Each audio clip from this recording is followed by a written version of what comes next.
Every day, you and I get bombarded with negative news.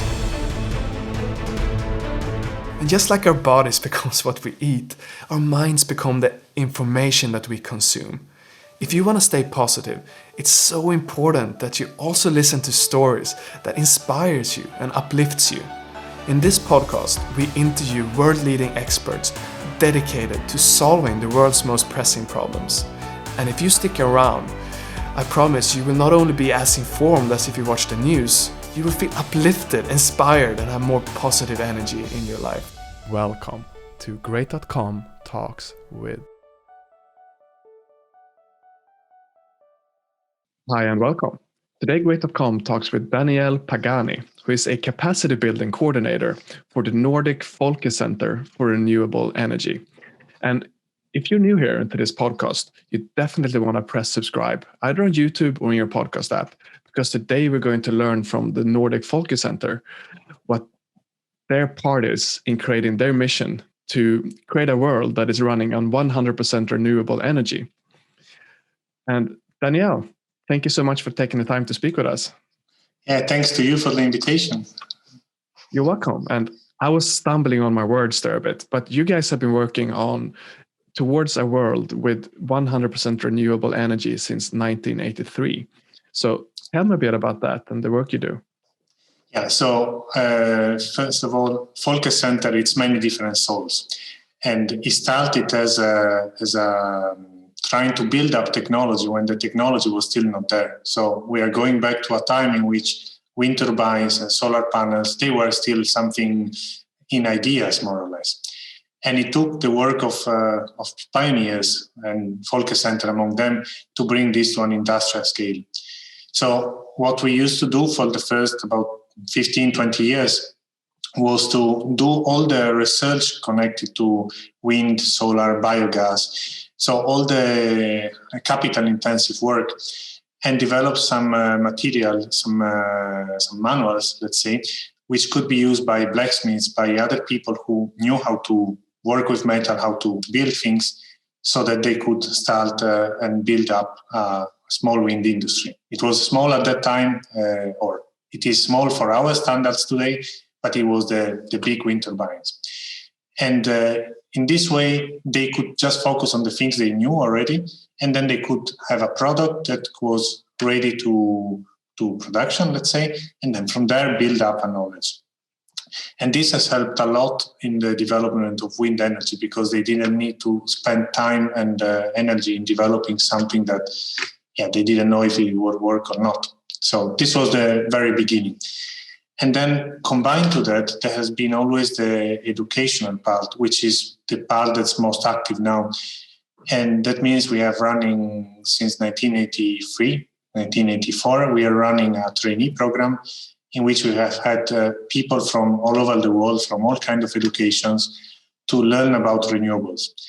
And it's impressive to see how these people have climbed up in the social ladder throughout these years. So you end up having people that are part of government advisors, that are in companies, that are in research centers, that have been trainees here. And it all started with this sharing of knowledge, basically, and working together towards this topic of renewable energies.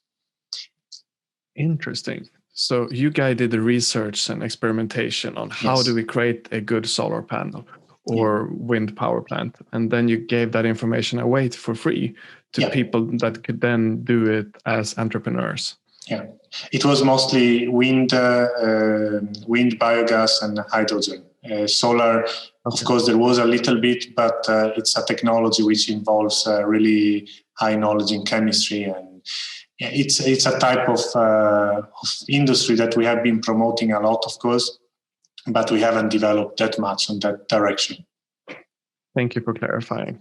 So how come you have stopped doing the research and experimentation then and moved more towards education?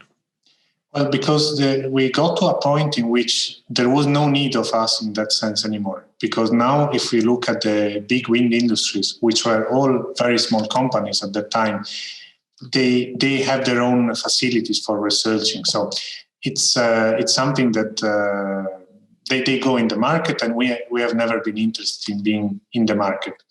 So basically, yeah, we still cover a function in that direction with small wind turbines, because that's dealing with more smaller companies. But we can, of course, not compete, and we don't want to compete with the big international players that are now working exclusively on wind or exclusively on biogas. So the technology now is ready. So then we move on promoting the use of this technology and making sure people know what are we talking about. That makes sense. So now you're focused more on education. So what knowledge do you then see is missing with people, and who are you trying to educate? Please educate me with how you're thinking here. Yeah, well, the thing is, we have attended also some international climate conferences, from COP15 to the latest. And I personally could see there that renewables are still seen in the same way I saw them when I got here, basically, like a hippie thing, let's say. Something that, yeah, it's cool, but you cannot really do it. And it is really wrong, because when I entered in this work, I really realized what a big industry is behind that. And it's way bigger than we can think of. So it's important that people understand that it is a real solution. It's not something that will happen in 20 years. It's something that's happening now. And it is also important to take away some of the common myths that, for example, wind turbines have, and focus on what are the real problems. So, for example, in Denmark, one of the issues is that even if people want to have wind turbines, they don't want to have them nearby them. And of course, it's always, it's nice, but put them in somewhere else.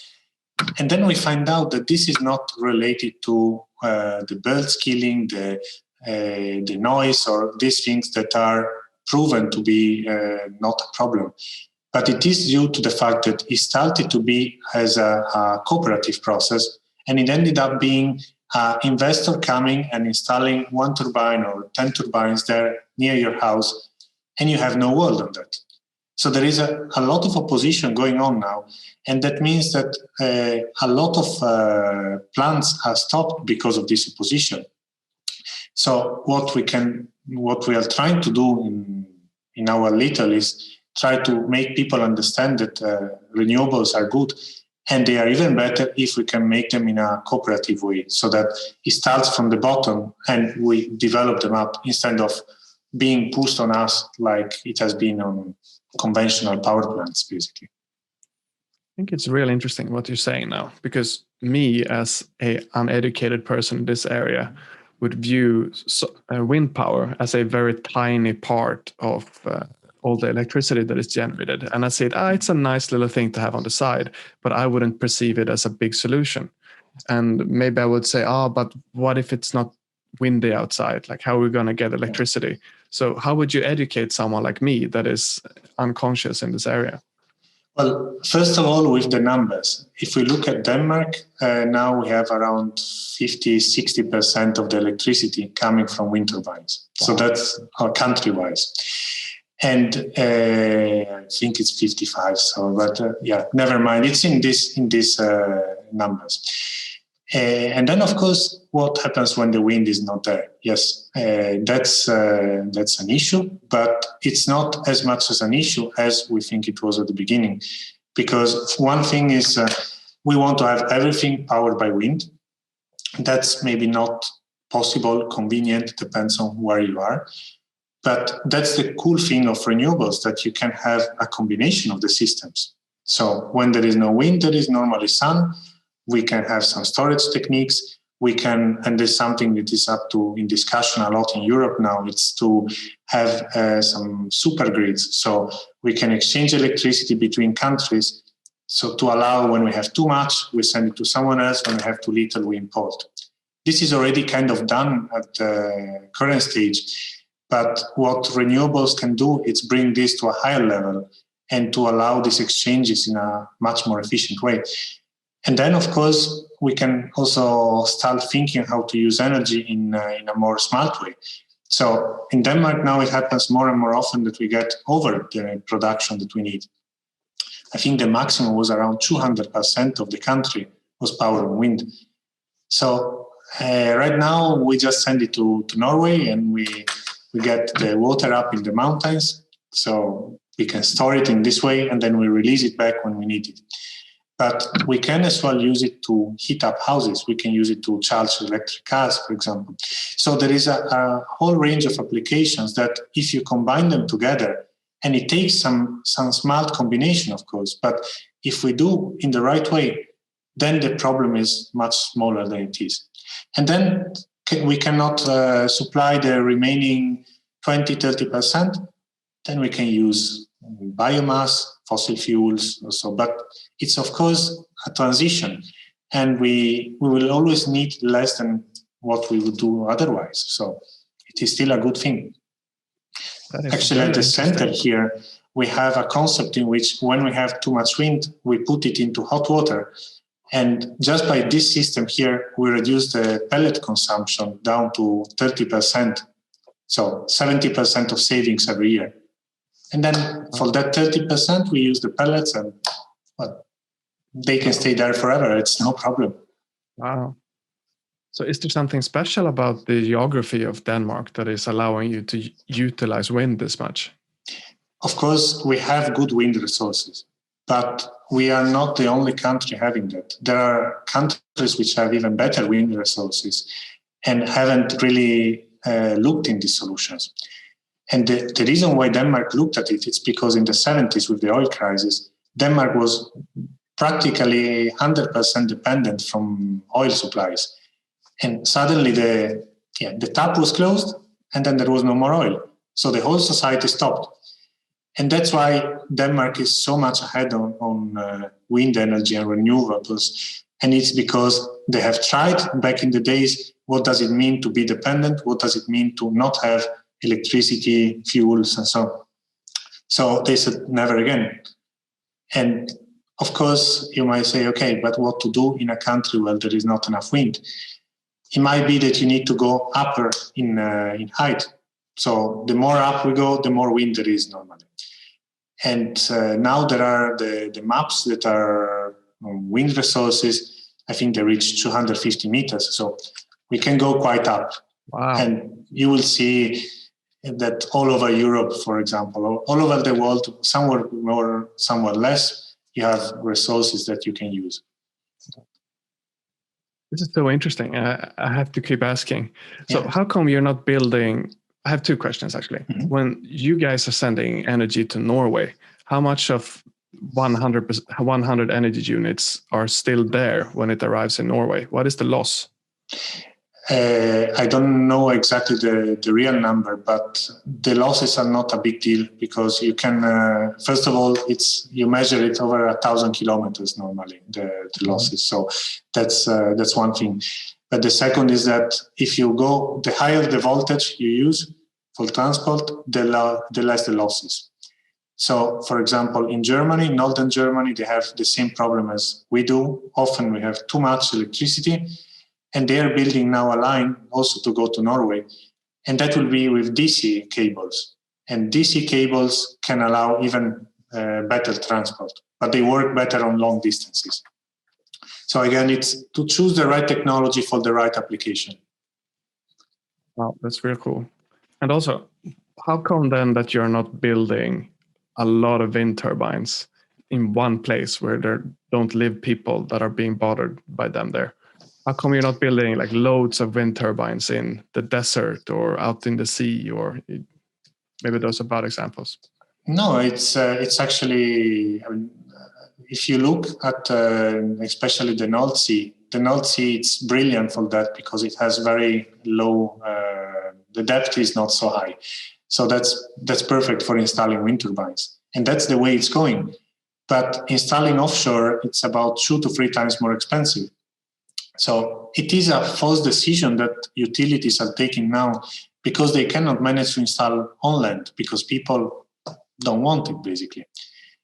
But you can do it, and you can do both the ways. And now there are also some new concepts of wind turbines which are floating.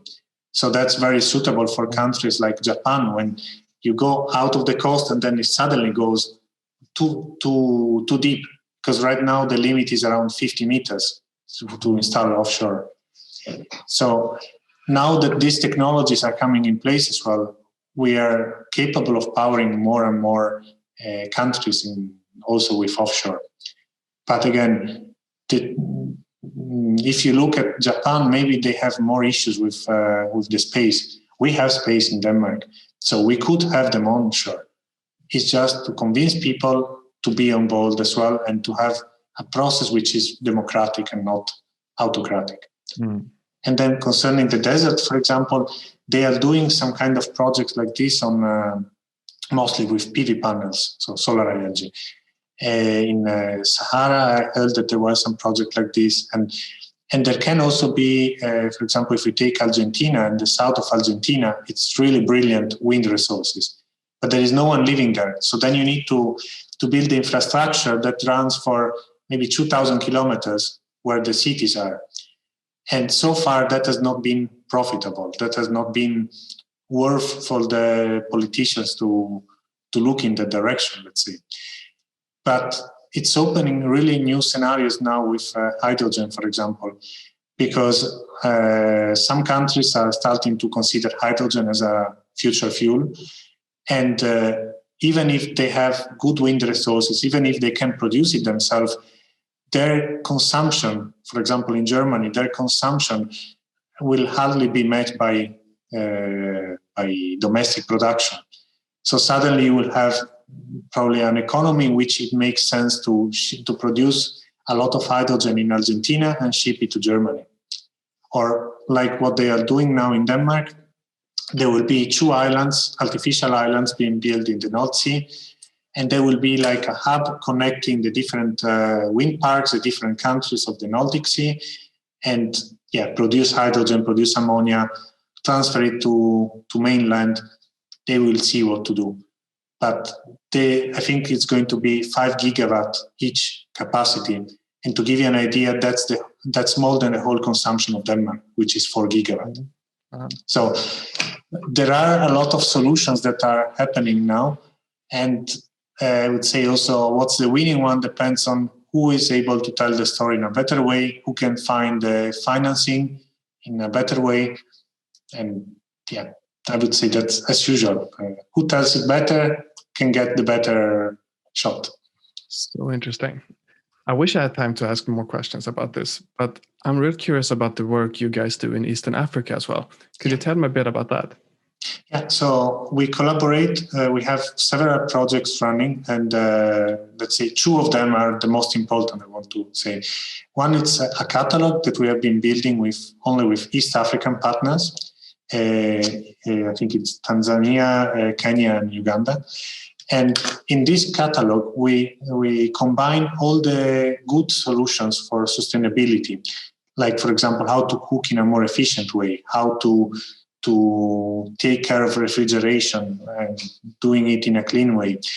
And we combine all this information in this open catalog so that people from other countries can also go through them and apply them to their own solutions, to their own countries. And then the second one, it's a project we have been running since 1998. And it's called Light Over Africa, and it's aiming to bring solar power schools in 10,000 villages in Uganda, Burkina Faso, and Mali. And this is because despite having a lot of solar resources, so a lot of potential, many African countries still have a lot of lack of electricity. And that means that this has an impact on the literacy level, on all life is based on education, basically. And if you don't have the chance to get an education, then you will always remain low in the ladder, let's say. And then you say, how do you connect solar energy with education? Because, of course, when the sun shines, they don't need LED lights during the day. But that's for the children. During the evening, it's the parents that go to school to try to improve their level. And with these solar schools that we are providing basically PV panels and LED lights, and so then we can allow the schools to run on a full day shift, basically. So in the morning, the children, and in the evening, the parents. Wow, that's so good and highly needed. Now, I'm curious, me listening to this, being excited both about the wind power and the solar power and your mission to turn the world into 100% renewable energy. What can I, as a listener, do to be part of the solution? Well, step one, it's inform yourself more. In the sense, there is a lot of information available online. And often we are just not looking at it because, well, it's not relevant at the moment. I'm not curious enough or so. But, okay, can actually wind turbines do that? What are the limits of solar panels? Google is your friend. I mean, it's no even need of us for this. So step number one is curiosity. Step number two, if we look at it from our perspective, the more you engage with us, the more we have the chance to spread our message and spread what are the latest technologies, what are the latest projects that we are doing. So, for example, this project on Light Over Africa, that's something that's based on donations from people. So we have some companies that come in sometimes and donate for a group of schools, but else we need to collect all the money before we can send and install the schools. So, of course, the more people is aware of these solutions, of these projects, the more people is willing to be part of it and then help in the way they can, either financially or as a support also. So that, I would say this is the parts that can be mostly done, I would say. Beautiful. Thank you so much for those steps. And Daniel, thank you so much for taking the time to speak with Great.com today. We highly appreciate your time. Thanks a lot. I felt like I learned so much. You really plugged some leaks I had with my understanding of wind power. So thank you so much. Sadly, we have only limited time, but it's a topic that goes on since 40 years now. So there is a lot to learn there also for us. It definitely made me curious. So thank you so much. And for you listening, if you enjoyed this conversation, press subscribe either on YouTube or in your podcast app, because that will show the algorithms that this is an important conversation. So more people can learn about how we can go towards a world with 100% renewable energy. Thank you so much for listening, and we'll see you in the next episode. What is Great.com? That is the most common question that we get. And the shortest answer I can give you is that we are a company that is moving money from the online casino industry and donates it to charities that is helping the environment. The long answer, unfortunately, I don't have time to tell you today. But if you're curious, definitely Google what is Great.com to learn more.